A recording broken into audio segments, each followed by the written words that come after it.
the quietest guys or women are always the most dangerous in the room, especially if you're in a big meeting. The quieter person is the person you need to be aware of. So listen more than you speak. Good leaders do this really effectively. Most people do not listen with the intent to understand. You need to pay attention, listen with intention. Be there 100% present and listen more than you speak as a leader.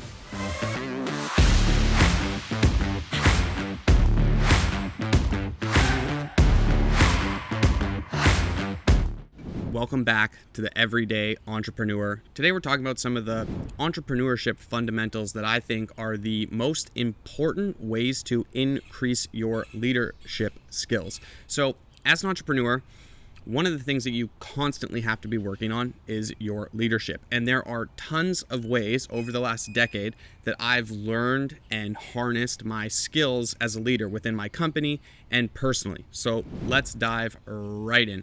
One of my favorite quotes by Aristotle: "We are what we repeatedly do. Excellence then is not an act, but it's a habit." I also included a quote from John C. Maxwell and James Clear, who wrote The Atomic Habits, one of the best books you can possibly read to creating good habits. And one of the things that is talked about very, very often to be a top performer is just your consistency. Having the same routines. You don't fuck your morning routine. You don't need a 2-hour biohacking routine. But if you do the exact same things every single day, I was just listening to a podcast with Alex Hormozi, and he literally has the exact same day 7 days a week. And that is definitely one of the reasons that he is so successful. He's been so consistent for so many years. So I would highly recommend reading The Atomic Habits and just building a schedule for yourself that works with your family, with your friends, and with your work to be consistent. Another really good place that you can go into, that you can listen to about consistency, is the Modern Wisdom podcast. I've been a really big fan of Chris Williamson, his podcast with Alex Hormozi, his podcast with Tim Ferriss and Peter Attia, some of my favorite podcasts that I've ever listened to in my life. And this guy embodies leadership, manliness, being a strong-minded person, and he is extremely consistent, and he attributes a lot of his success to his consistency. Next, building trust. A really good analogy that I got from my therapist years ago was it takes years to build trust with people, and you build trust drop by drop by drop, and eventually that cup will get full. And then you have built and developed trust with people. But unfortunately, one single action can tip that glass over. And sometimes it'll break the glass and you'll never be able to develop trust again. But if you do want to, it's about the consistency and filling up a little drop day by day, action by action, to build trust with your employees, with your customers, with your family, with your friends. Building trust is so important, and really good leaders are examples of trustworthy people, and you need to do that as an entrepreneur. One of my favorite quotes by Warren Buffett: "It takes 20 years to build a reputation and 5 minutes to ruin it." If you think about this, you'll do things differently. Of course you would. You would not take shortcuts or hacks to get to places that you need to be, because you're thinking about the long term and being a trustworthy person. And you want to be able to trust people, your friends, your family, your coworkers. Trust is so important. This is a really good tactic that I learned from Cole Hatter. I'm pretty sure it's something from maybe Techstars as well. But we would have a lot of conversations with our team, and sometimes you have shy people, especially if you're working with engineers or just they're quieter. And one way to get people talking is by doing roses, buds, and thorns. So roses is something that's going on that's really good, that recently happened in your life. It's flourished. You're happy about it. Buds are things that you're investing in, you're thinking about, or that you're excited about that are going to happen in the future. They're budding. And then thorns are, what are my challenges right now? What might be on my mind that's distracting me away from what I really should be working on? But this was a really good tactic that I used to open up conversations. And as the leader, since we're talking about leadership, you should always start. Be the first person to share. This was how we worked with our team at Data Nerds. This was a photo from, I think, 2016 or 2017. We had 10 or 11 employees at the time, and this was before we started Estated, actually. So the next piece of advice for good leadership is celebrating your wins and learnings. I think there's nothing more important than celebrating your successes. But at the same time, what brings you the success is the processes and the journey that you took to get there. And success is kind of fleeting. It's really just a moment that you already accomplished the goal. And most of the time in entrepreneurship, you're already thinking about what the next goal is. So just be present when you do have a win or a big lesson, and have the takeaways, and then keep moving forward. Keep taking action. That is the most important thing you can be doing as an entrepreneur. Nelson Mandela, I never lose. I either win or I learn. It's a great way. I never liked saying like we lost or we failed at this. It's like we learned something really valuable. Let's take some actions to do it better next time. Another really good quote about entrepreneurship, I couldn't figure who this was attributed to, but entrepreneurship is living a few years of your life like most people won't, so you can spend the rest of your life like most people can't. I really feel like I'm in a position right now where I'm living a life that most people can't even fathom. I was talking to some entrepreneurs. They made $1 million last month, and they were having tough times discussing about they've grinded for 6 or 7 years, and then they finally hit success, and they don't, like, people judge you differently. And at the end of the day, that's your own journey, and you can just live that. And as a leader, just be respectful about it. That's the only thing that matters. The next big thing is momentum. I freaking love when momentum gets going and it's working. There's no better feeling, but do not take your foot off the gas. These moments will not last forever. A really good quote that I read about this was from Darren Hardy. He's kind of a legendary personal develop, self-help guru type of guy, but momentum, the big Mo, is without a doubt one of the most powerful and enigmatic forces of success. If you are riding a wave of momentum, ride it as long as you possibly can. Keep working hard. Don't take your eyes off the prize. Tony Robbins talks a lot about this as well, and anything you can read or listen to from Tony Robbins will add value to your life, in my opinion. The next thing with leadership, viciously protect your time, especially once you get a bunch of employees and a lot of clients. You need to start protecting your time. It's our most valuable asset. I talked about it in the mini lessons in this course, and you have to prioritize your life or someone else will. That was from Greg. Tim Ferriss, being busy is not the same as being productive. In today's world, we just live in such a distraction, attention culture. Everything is pulling for your attention. So I cannot iterate enough how important it is to viciously protect your time. Next, Delegation Quadrants. Another really good book about this is Buy Back Your Time. I've talked about it many times, from Dan Martell. Being able to delegate out responsibilities as an entrepreneur and as a leader is a key skill set. One of the things that I used very often was this important versus urgent Eisenhower matrix. We would get Post-its, we would just draw it on a whiteboard or on a wall, and I would figure out what's important and urgent. Those were the things that I was working on, and if it was not important and not urgent, I was probably deleting it, maybe delegating it. But if it was important and not urgent, I was for sure delegating that out to someone. And so you can use this to figure out what lights you up, what fires you up, and what you should be working on. So this Eisenhower matrix, just grab some Post-it notes with your team, especially when you're feeling overwhelmed. Write out all the to-dos and tasks that you have going on, and then delegate out what you don't want to be doing and isn't as important to you. And then, like that urgent, not important, that's the stuff that you delegate out. And then schedule in everything that's important and urgent, and even important and not urgent, schedule it out in the future so that you can just viciously protect your time. Bunch of quotes about this. I'm not going to go into all of them or read them to you. You can check them out later. This presentation is shared beneath this video. Understand when people need space and to take time for their own lives.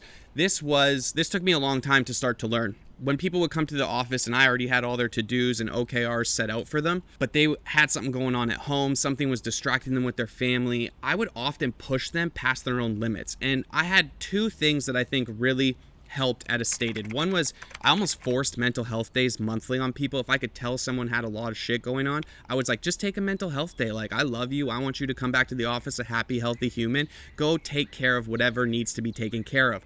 Another thing for me personally that I learned from Philip McKernan, and then I've done some spiritual journey stuff this year, is just digital detox days. You need to put your computer away, put your phone away, and just think. One of the things I do every single day is I either go for a walk or a run in the morning.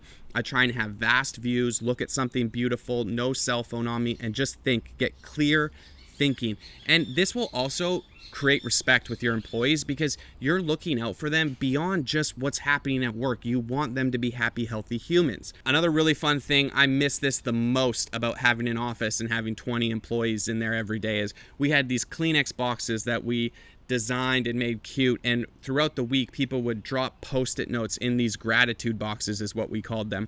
And then on Friday at happy hour we would all get together and we would just pass them around and we would share out these gratitudes, and sometimes people would want to say it was me, sometimes it was anonymous, it didn't matter. But gratitude is what will power you. It helps create purpose, it makes you feel good, it makes you feel important. And I see Dan Martell talks about gratitude a lot. His success and his purpose comes from how fucking grateful that man is for the life that he lives and the people that he helps. And so it's been a challenge for me to really dive into the gratitude side of things, but I notice it helps me a lot and it always lifts my spirits. It puts a smile on my face and it definitely allows me to be a happier, healthier human. Zig Ziglar, absolute legend. Gratitude is the healthiest of all human emotions. Think about that. And when you express gratitude for what you have, the more likely you'll have even more to express gratitude for. So like the more that you give it, the more that it comes back to you. Best feeling in the entire world. This one I've always battled with. I am an open box. I love to share. I was too transparent early on in my career with all my employees. I told them everything that was going on, not only personally and professionally with me, but also just I wanted everyone to be in the loop with exactly what was going on within the company. And so transparency and openness will create respect, it creates trust, and it also helps with communication. So you should be transparent at least weekly or monthly with your company in all hands about what's going on. Like you don't want to have like hiding shit behind the curtains. Like a company that I did work for not that long ago told us stories and quarterly updates, but they weren't the true story of what was going on. Not only was it delayed information that they were giving us, on top of that, it was just like, we see what's actually going on with revenue and sales, but you guys don't talk about that in this meeting. You just make it look like it's all sunshine and rainbows, and it's absolutely not. So share about the hard stuff too. Another thing is don't lead from the ivory tower. And what I mean by that is a lot of CEOs are in their vacation house or, their mansion, and they send the team out to deal with all the problems instead of being the leader and facing it.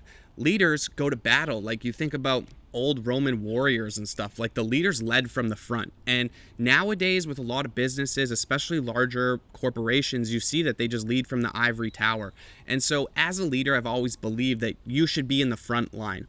Brutal honesty delivered kindly. We've talked about that a lot. Consciously communicate. There's really good books out there for that. And then at some point, you'll get to a scale where you only share what needs to be shared, but you can be transparent and open in that.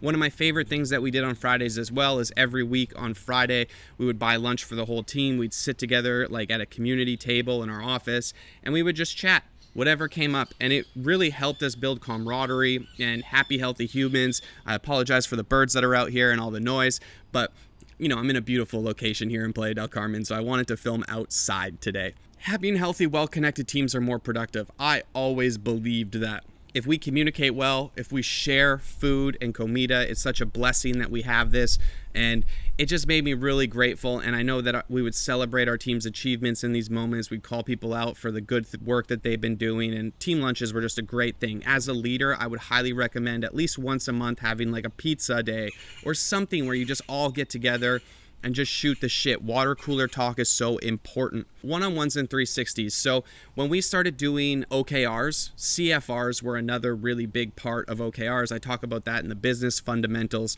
But my one-on-ones were the most valuable and most productive when I would go for walks, coffee walks with my employees. I love coffee and I like to walk. It gives me a clear head, no phones, no nothing, and I could just go and do real check-ins with your employees. As a leader, your team will scale eventually. You'll only be able to do this with your direct reports, but it's so important to keep a pulse on weekly. So just a weekly coffee, 30 minutes, 60 minutes, whatever you need. Check in with your leaders, the important people in your company. You should do it with your whole team at least quarterly. Meet with each person just to check in where they're at. You're the leader. You run this show. They need to respect you and they need to see you, and you can level with them in these meetings one-on-one. You really don't want to like I say, praise in public and correct in private. This can be the moments where you can correct someone in private. Respect. I've talked about this, building trust, respect comes with that. It's a non-negotiable within a business. A good leader is a respectful person. They not only have respect from their team and the people, their customers, but they also respect themselves and they show respect to others. Albert Einstein, I speak to everyone in the same way, whether it is the garbage man or the president of the university. Legend, right? This was a really good lesson I learned from my friend Danny. He runs some mega companies, invested in huge projects as well. And I actually use this in my personal relationships quite a bit too, but you have to assume good intentions. And if you don't have good intention, or you think the other person doesn't have good intention for you, wait to have that conversation, take a time out, take the space, communicate when you want to talk about this. And you want to go into every single conversation with good intentions, happy, healthy humans. Again, good intentions. If someone comes into a conversation with bad intentions, immediately you should take a time out, go take some breaths, do whatever needs to get done, lower the level of anxiety or stress or whatever's going on, and have good intentions with everyone. I really believe that if we assume the best, the golden rule, treat everyone as you would treat yourself. So, brutal honesty delivered kindly. We talk about this quite a bit. Sometimes this is a tactic that I used for this, and it was called the shit sandwich. You start out with the good news, you share the bad news, and then you give them good news again. And most of the time, the people that you're working with are only going to hear the bad news. So iterate and hit hard on the good news and then give the bad news. Make sure that they're still in a good mindset to accept this information and communicate openly about it. It's so important. Another really big thing that I see leaders of CEOs of big companies right now, they write their values on the wall. You can talk about Enron's type of values like respect and honesty, and it's like they don't actually live and breathe the culture of the company. As the CEO, as the leader of this business, as an entrepreneur, you need to live and breathe your culture. 100% of company culture comes from the CEO and the leader. So as a leader, you need to live and breathe your culture.